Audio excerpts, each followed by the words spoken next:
this panel that you see in front of you is a rare panel on the Hill. I used to work for Congressman Honda, and I was a senior policy advisor in this room for the House Budget Committee when he served on it, and then helped write the budget for the Congressional Progressive Caucus. So the fact that two of us are sitting here at this table, I think is fantastic, and is a testament. Let's give him a hand. Yeah, it's a testament.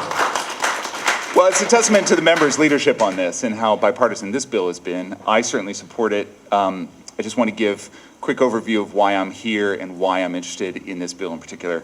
Just Jobs Index, where I'm a senior fellow, looks at workers' rights in 180 plus countries, and specifically looks at the 5 following indicators and data. Employment opportunities, so that's labor force participation rate, unemployment rate, so some of that's implicated here with the bill. Income insecurity, second one, so that's average real wages, GDP per capita, and purchasing power parity. 3, employment security, vulnerable unemployment rate, share of employment by occupation, status, and self-employment.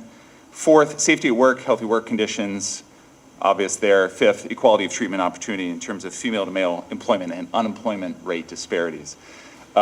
So I do work on the Just Jobs Index. I'm here in that capacity. I'm also here in the capacity of the Friends Committee on National Legislation, where I run their legislative program. And we're troubled by the following stats, which this bill helps address. Nearly 50 million in poverty. That's also 50 million living in food insecurity. They don't know where their next meal is coming from. Nearly 100 million in low income. These are census numbers, census data. Highest income inequality in years, some say since the Great Depression, and lowest socioeconomic, you could say social mobility or economic mobility, in much of the OECD, Organization for Economic Cooperation and Development, rich world countries. We have some of the lowest social mobility. What does that mean? The big macro problem is the American dream isn't working for, I mean, you've heard this, you know this, but the American dream isn't working for a large majority of our country. I want to throw in another piece of data that might be useful in thinking about why this bill is important. With high income inequality, you see a strong correlation with the following social health problems: violence, mental illness, drug addiction, alcohol addiction, trust, life expectancy is lower, infant mortality is higher, incarceration is higher, obesity is higher, illiteracy is higher, and teenage pregnancies are higher. All of that correlates strongly with income inequality. So we've got a big gap between the poor and the rich. This bill is aimed at helping those who are headed towards poverty if they're not already in poverty, in terms of being unemployed. So by addressing these needs, we're also helping society at large in the other ways I've mentioned. Now, the micro, I talked about the macro. The micro, long-term unemployment damages future wage career prospects. And I just want to lift up Michael and Lori's writings on this because they both wrote extensively on this issue. Great stuff you can find online, National Affairs. And it's a drag, obviously, on economic growth, productivity, and government dole. Thinking about labor mobility and what this relocation subsidy does, it allows for more efficient allocation of resources. People are able to move where they're needed, where there's greater market demand. It also increases the number of employed, reduces government subsidies, government dollars.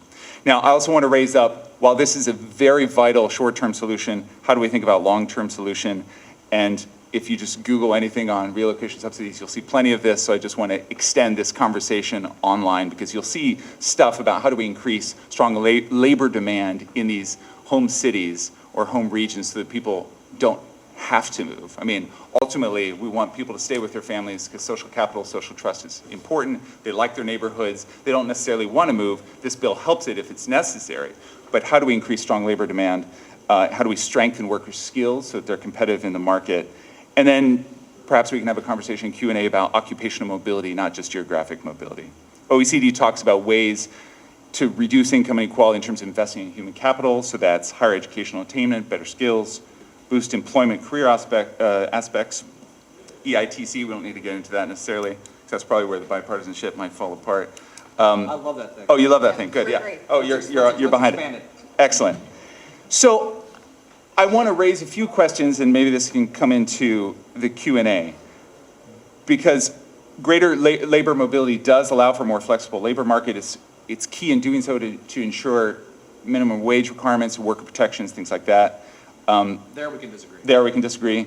And then in terms of moving, compromising social capital, if you look at the data, where you have high social capital, you have lower violence.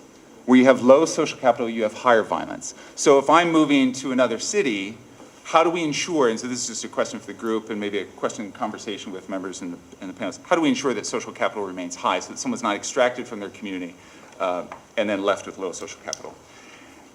I'm going to stay with that. I just want to raise up TAA in terms of trade adjustment assistance. We've done this before. There's a precedent for it. We've given almost $1 billion in those laborers impacted by trade. So we've done this as a government before. It's worked very well. People have been aided by this kind of thing. This bill falls in line with that kind of work, and I strongly endorse it. Looking forward to the Q&A.